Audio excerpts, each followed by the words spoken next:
objetos, e também conceitos mais importantes desse paradigma. Em resumo, pessoal, a gente vai ter um exemplo, e a gente vai pegar esse exemplo e desenvolver um programinha. Que programinha é esse? Para quê? A gente vai abstrair o domínio, chamado Bootcamp, e a partir dessa abstração, dessa implementação, da criação de objetos, de classes, a gente vai trabalhando e conhecendo os pilares da programação orientada a objetos.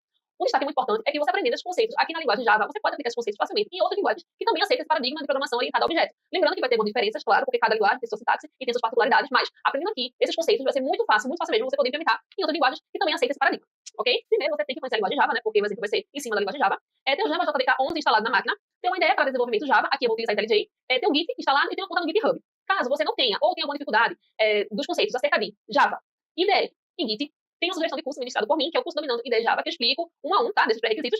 E também ensino lá, instalar e configurar o Java JDK, a IDE, tanto IntelliJ, que eu vou usar aqui, Eclipse, e dá uma pinceladinha no VS Code. E também ensina aí como você fazer o download, enfim, instalação do Git. E, detalhe, o mais importante é que tanto no sistema operacional Linux quanto no sistema operacional Windows. Então, assim, esse curso tá muito top. Então, se tiver alguma dúvida, enfim, quer fazer uma revisãozinha, corre lá e assiste o curso. Mas, sem mais delongas, né? Vamos começar. O que danado é paradigma de programação orientada a objetos? Como é que eu posso explicar, pessoal? Para mim, essa palavra é muito grande, enfim, fica muito abstrato, assim, essas palavras, muito soltas para mim. Então, eu vou exemplificar, na verdade, eu vou descrever uma a uma. Ó, o que é um paradigma? Um paradigma é um modelo, um exemplo a ser seguido. Programação. Aqui no nosso contexto, programação a gente vai tratar como desenvolvimento de uma aplicação. Orientada. O que é uma coisa orientada? É aquilo que é regido, que segue uma orientação. E falando em objeto aqui, para nós, é um molde que representa uma determinada classe. Mas, calma, eu não sei o que é classe. Calma, que a gente vai entender. Mas eu só quero que vocês comecem a entender aqui esse conceito. Paradigma de programação orientada a objetos. É um modelo de desenvolvimento de aplicações, sendo esse modelo construído acerca do conceito de objetos. Ok? Tudo bem? Vão colocando essas ideias na cabeça. Se ficou um pouco difícil até aqui, não tem problema, mas vocês vão ver que, à medida que eu vou explicando, vai ficando mais claro. Mas e aí? Existe, né, uma confusão entre linguagem de programação orientada a objeto e também tem o paradigma de programação orientada a objeto. Vou fazer a distinção dessas duas coisas. Primeiro, vamos começar falando um pouquinho sobre linguagem de programação. Linguagem de programação é uma linguagem formal que, através de uma série de instruções, permite que o programador escreva um conjunto de ordens, ações consecutivas, dados e algoritmos para criar um programa. O que isso quer dizer? A linguagem de programação nada mais é que é uma forma, né, um meio, vamos dizer assim, é um meio da gente poder criar a nossa aplicação. Aí, como é que a gente cria a nossa aplicação? Fazendo, né, codando através de uma linguagem de programação. E essas linguagens elas podem ser classificadas de algumas formas, de acordo com os níveis de abstração. Que níveis são esses? Pode ser de baixíssimo nível, baixo nível, médio nível, alto nível, enfim. Dando aqui um exemplo, a linguagem Java ela é uma linguagem de programação de alto nível. Também a gente pode classificar de acordo com o paradigma de programação. Pode ser concorrente, paradigma funcional, paradigma estruturado, paradigma de programação orientada a objeto. Então, enfim, as linguagens de programação também podem ser classificadas em paradigmas. Não vou explicar muito sobre o paradigma, porque no próximo slide eu vou entrar mais em detalhes. Também podemos classificar as linguagens de acordo com a arquitetura da aplicação. Como assim? Essa linguagem ela é direcionada para aquele desenvolvimento web, para um desenvolvimento mobile, para um desenvolvimento desktop. Então, de acordo com a minha arquitetura, é que eu vou entender qual linguagem de programação eu vou escolher para poder desenvolver essa minha aplicação. Também podemos classificar por tipo de execução. Como assim? Se é uma linguagem compilada, se é uma linguagem interpretada, se é uma linguagem híbrida, entre outras características. Outra coisa, pessoal, essa classificação que eu coloquei aqui é uma classificação realmente a nível didático, porque existem várias outras formas também de classificar uma linguagem de programação, certo? Agora, vamos falar um pouquinho sobre paradigma.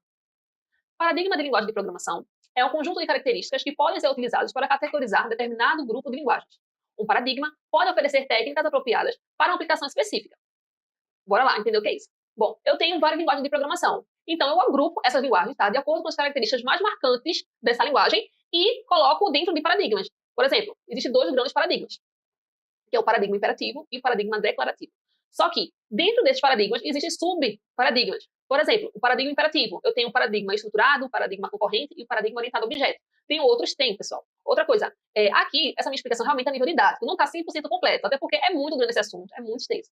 O que é domínio da aplicação? O domínio da aplicação, pessoal, é a camada no nosso código, onde vão ficar as classes, certo? Que vão descrever o nosso problema.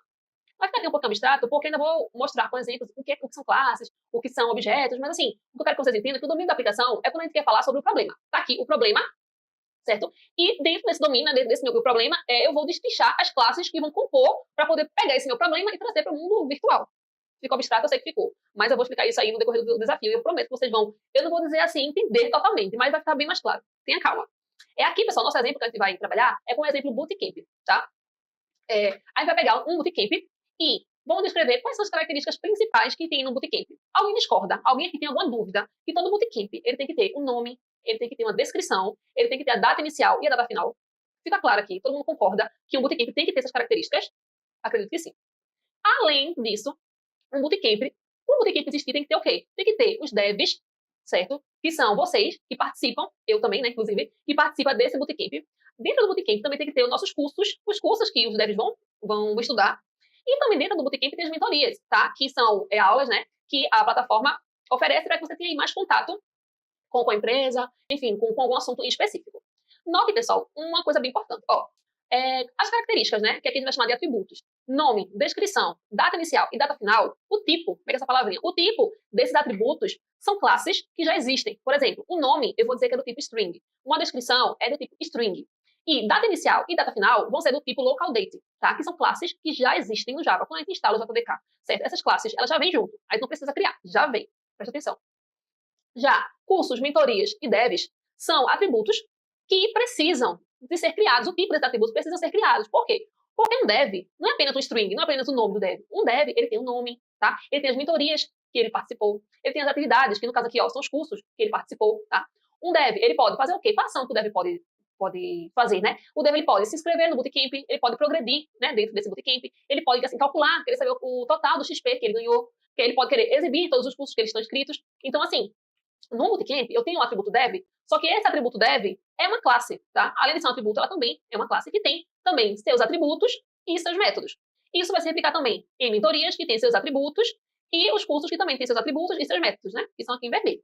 Aqui, pessoal, se você não entendeu, se ficou muito confuso, não tem problema, porque eu vou explicar isso aqui tudo com bastante exemplo, tá? O que eu queria só falar aqui, que isso aqui é o domínio da nossa aplicação. É a partir desse nosso Bootcamp que a gente vai trabalhar com encapsulamento, herança, polimorfismo e abstração, ok? E também, para que a gente possa conhecer esses pilares que eu acabei de falar, a gente também vai ter que saber dos outros conceitos, que é classe, objeto, método, variável, instância e etc, ok? Não entre em pânico, que a gente vai ver isso tudo bem detalhadamente. Seguindo aqui, eu quero deixar para saber mais, voltando, que o curso que eu tenho aqui dentro da plataforma, que é Dominando IDE Java. Se você tiver alguma dúvida sobre Git, JDK e as IDEs, eu explico bem direitinho a configuração e a instalação de tudo isso, tanto no sistema operacional Linux, tanto no sistema operacional Windows.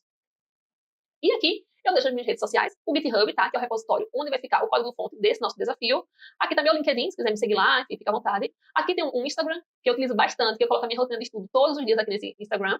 Também tem outro aqui, outra conta, que é a minha conta pessoal, que eu uso muito pouco, mas também se você quiser seguir, fique à vontade. Inclusive, pessoal, nesse Instagram aqui, eu coloco muitas dicas de inglês, tá? De material gratuito, de programação também. Então, eu sugiro que vocês me sigam aqui nesse Instagram, que tem muita coisa legal. E, para finalizar, pessoal, eu queria, antes, né, realmente de finalizar aqui, nossa primeira aula, eu queria alinhar um pouquinho a expectativa aqui com vocês. Se você é iniciante, se é a primeira vez que você tem contato com esse paradigma de orientação a objeto, nessa aula aqui, eu peço que vocês tenham paciência com vocês mesmos. Se tiver muita coisa que vocês não estão entendendo, tem alguma dúvida, ficou muito confuso, gente, é assim mesmo, tá? Esse paradigma é um pouquinho complicado, tá? Eu, assim, pelo menos pra mim, não foi tão fácil assim, simples de aprender. Mas eu digo pra vocês que vocês tendo contato com esse paradigma, eu vindo vários exemplos, por exemplo, esse exemplo que eu vou fazer aqui agora, vocês assistindo aqui dentro da plataforma da DI, outros cursos que também utilizam esse paradigma, aos poucos vocês vão entendendo as coisas, entendeu? Não se desespere achando que tá muito difícil, que nunca vai aprender, não. Que vocês vão aprender. Então, assim, a chave de aprender realmente é ter contato com esse paradigma. Ok? Não tô querendo assustar vocês, é realmente só um alinhamento de expectativa, tá? E se ficou alguma dúvida, né? Se ficar alguma dúvida aí durante o nosso curso, né? O nosso desafio, tem aqui o fórum, né? Dentro da plataforma da DIL, que você pode colocar suas dúvidas e tem muitos devs aí que gostam de responder e de ajudar. Inclusive, eu sou um deles. Também temos a comunidade online no Discord. Pode falar também, que tem um monte de gente que gosta aí de bater um papo. Então é isso, pessoal. Sem mais delongas, agora na próxima aula, vamos entrar logo na IDE e vamos começar aí a desenvolver o nosso desafio. Bora lá.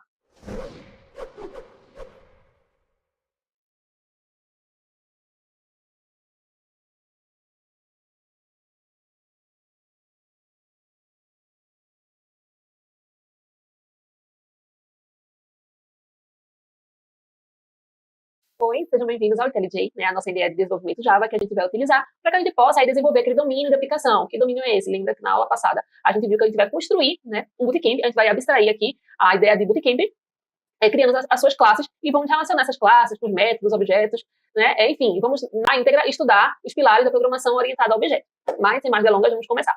Primeiro, pessoal, aqui no IntelliJ a gente vai criar o nosso projeto. Vem aqui, New Project, que é o Java 11, Next. Aqui a gente não vai criar nada, vou botar logo Next. E em Project Name eu vou colocar assim, desafio, em minúsculo, desafio, bio, POO. Pronto.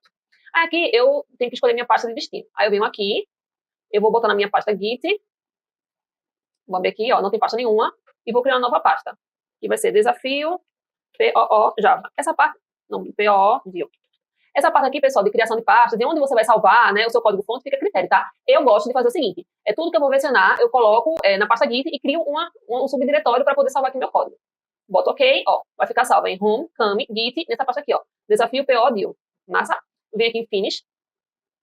Beleza, aqui é IntelliJ, todo mundo aqui já conhece, porque a gente aqui já assistiu o meu curso de Dominando Ideias Java. Beleza? Tá, bora seguir. Antes, pessoal, de realmente ir abstrair o domínio, trabalhar com programação orientada a objeto, vamos pro GitHub, vamos fazer o versionamento desse código. Como é que a gente faz? Aí vem aqui no GitHub, vem aqui no GitHub, e vamos criar um novo repositório. Estou aqui no meu GitHub, já estou logadinha aqui, ó. Venho aqui, New Repository. E vou criar um novo repositório. Vou botar o mesmo nome, tá? Desafio, POO, Deal. Tá aqui na descrição, não vou colocar nada agora, depois eu coloco. Aqui no README, eu já tenho o README pronto, eu vou versionar aqui com vocês. O Git Ignore, a gente também vai fazer, ó, a partir desse site aqui, certo? E a escolher a licença, a gente faz isso aqui em outro momento, tá? Então vamos só aqui, ó, criar o repositório, tá? Repositório criado, agora a gente vai versionar. A gente vai precisar, ó, vem aqui, IntelliJ, tá aqui, vem aqui em VCS, e vem aqui, ó, Enable Version Control, clico aqui, a partir do Git, boto OK, ó, Create Git Repository, nessa parte aqui, ó, naquela pastinha que a gente criou, estão acompanhando, né, pessoal? Vocês vêm aí, ó, em VCS, vou para Git, eu venho aqui em Git, e vou fazer o nosso primeiro commit. Só, pessoal, que antes de fazer o nosso primeiro commit, vamos substituir o nosso arquivo do Git Ignore. Para que serve aqui esse arquivo? Esse arquivo, pessoal, ele serve para, quando subir, né, quando a gente for versionar o nosso código para o GitHub, não ir arquivos desnecessários, para não ficar muito pesado. Aí, ó, esse nosso site aqui, ó, que a gente olhou agora, esse site aqui, gitignore.io, ele cria domínio de aplicação. Que domínio é esse? Oi, sejam bem-vindos ao IntelliJ, né, a nossa ideia de desenvolvimento Java que a gente vai utilizar para que a gente possa aí desenvolver aquele domínio de aplicação. Que domínio é esse? Lembra que na aula passada a gente viu que a gente vai construir, né, um bootcamp, a gente vai abstrair aqui a ideia de bootcamp, criando as suas classes e vamos relacionar essas classes com os métodos, objetos, né? Enfim, vamos na íntegra estudar os pilares da programação orientada a objetos. Mas, sem mais delongas, vamos começar. Primeiro, pessoal, aqui no IntelliJ a gente vai criar nosso projeto. Vem aqui, New Project, que é Java 11, Next. Aqui a gente não vai criar nada, vou botar logo Next. E em Project Name eu vou colocar assim, desafio, em minúsculo, desafio, Deal, POO. Pronto. Aqui eu tenho que escolher minha pasta de destino. Aí eu venho aqui, eu vou botar na minha pasta Git, vou abrir aqui, ó, não tem pasta nenhuma, e vou criar uma nova pasta, que vai ser desafio POO Java. Essa parte, não, POO Deal. Essa parte aqui, pessoal, de criação de pastas, de onde você vai salvar, né, o seu código-fonte, fica a critério, tá? Eu gosto de fazer o seguinte, tudo que eu vou versionar, eu coloco na pasta Git e crio um subdiretório para poder salvar aqui meu código. Boto OK, ó, vai ficar salvo em Home, Cami, Git, nessa pasta aqui, ó, desafio PO Deal. Massa? Vem aqui em Finish. Beleza, aqui é o IntelliJ, todo mundo aqui já conhece, porque a gente aqui já assistiu o meu curso de Dominando Ideias Java. Beleza? Tá, bora seguir. Antes, pessoal, de realmente ir abstrair o domínio, trabalhar com programação orientada a objeto, vamos pro GitHub, vamos fazer o versionamento desse código. Como é que a gente faz? Aí vem aqui no GitHub,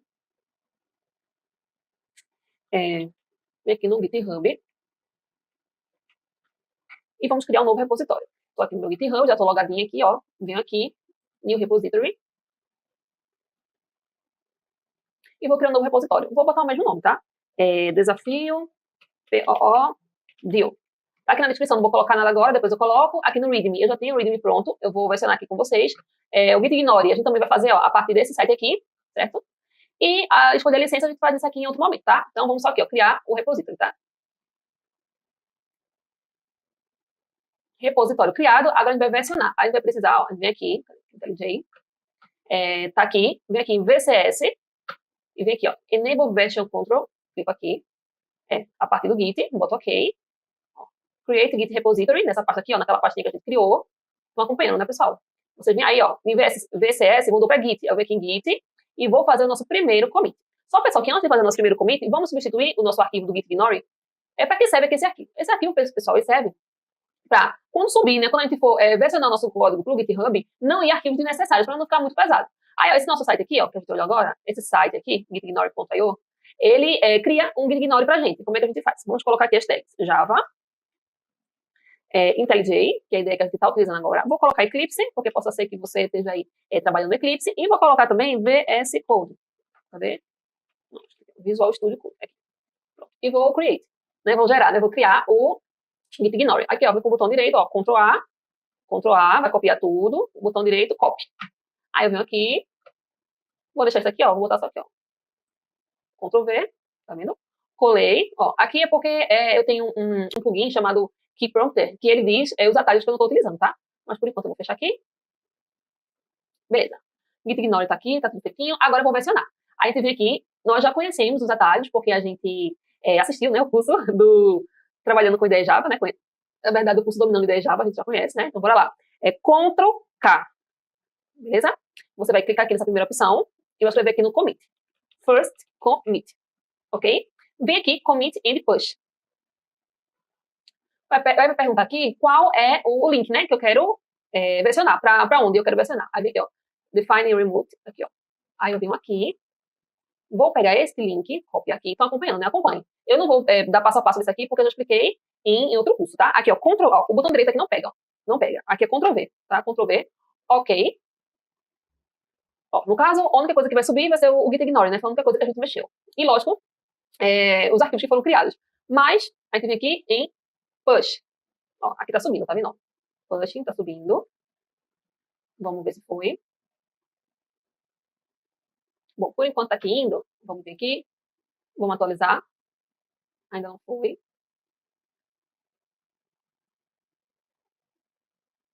Bom, foi agora, ó. Push de master, tô no branch, origin master. Beleza, aí vem aqui, ó. Projeto novamente. E, ó, você vem aqui. Atualiza de novo. Tcharam, tá vendo? Aqui tá o seu commit. Ó, o git ignore tá aqui, tudo direitinho. E é isso. Pronto, e para finalizar, vamos adicionar o README. Como eu tenho pronto aqui no computador, eu vou colocar diretamente. A gente vai fazer o seguinte, ó. A gente vem aqui, cadê? Aqui em Home, vem aqui em Git. Aqui a pasta que a gente criou, certo? Tá vendo? Aí a gente vai colocar aqui o README. Onde é que tá? Tá em Documents, aqui é o README. Eu já sei já porque eu que criei, tá? Aí vem aqui com o botão direito e boto Move To, então copio e venho aqui em Home e procuro a pasta. Essa daqui, ó. Pronto, vou colocar aqui. Não é no Source, tá, gente? O README tem que ficar fora, tá? Aí você bota aqui Select, então o README foi pra lá. Beleza, veja só, vê que interessante. Eu vou fechar aqui, aí quando eu venho aqui pro meu IntelliJ, ó, o arquivo ele apareceu aqui. E tá dizendo, ó, que foi adicionado um arquivo externo. Aí o que é que eu faço? Ctrl K, ó, vai mostrar aqui o arquivo, vou selecionar e vou botar aqui, ó, add readme.md, por exemplo. Aí eu vou botar commit and push. Agora ele vai direto. Vai dizer aqui, ó, vou botar aqui commit and push, vai dizer que tem algum problema, mas enfim. É só eu push. Vamos ver se foi, ó, tá indo aqui. Volto aqui, atualizo. E o README está aqui. Ó, pessoal, fiz esse README bem especial, tá? Espero que vocês leiam isso aqui com muito carinho. Aqui eu estou explicando passo a passo de tudo que a gente vai ver aqui nesse nosso desafio. Aqui tem os pré-requisitos. Eu falo um pouquinho, certo? Dou uma introdução bem pequenininha. Descendo aqui, eu explico o paradigma de orientação, de programação orientada a objeto. Destrincho o que é abstração, encapsulamento, herança e polimorfismo. Veja só, presta bem atenção nisso daqui. Falo dos conceitos fundamentais, explico o que é domínio, o que é classe, atributo, variável, método, objeto e instância. Ainda achei pouco. E ó, eu expliquei bem direitinho a diferença entre linguagem de programação e paradigma de programação. Ó, cadê? Ó, linguagem de programação, ó, expliquei tudo direitinho, as classificações, dei exemplos de linguagem, paradigma, que ó, também ó, as subdivisões, né, as duas grandes divisões, que é o paradigma imperativo e o paradigma declarativo, as subdivisões de cada um desses grandes paradigmas, certo? E aqui embaixo eu estou pedindo para vocês contribuírem de uma forma aqui comigo, tá? Dando start no projeto, ou então, se você encontrar algum erro, alguma coisa, você me ajudar relatando. Mas, pessoal, me soma isso, tá? O que nós fizemos aqui nessa aula? Nós versionamos o nosso código e eu botei o README. O README, eu coloquei através, como eu já tinha um arquivo pronto, eu só coloquei dentro da pasta, tá? Lembrando que quando você vai adicionar o arquivo dentro, para que apareça aqui no README, eu não posso colocar na pasta SRC, eu tenho que colocar fora de SRC, beleza? Então, é o seguinte, na próxima aula, a gente vai mandar ver realmente aí, ó, abstraindo o domínio, construindo as classes, implementando métodos, tá bom? Na próxima aula.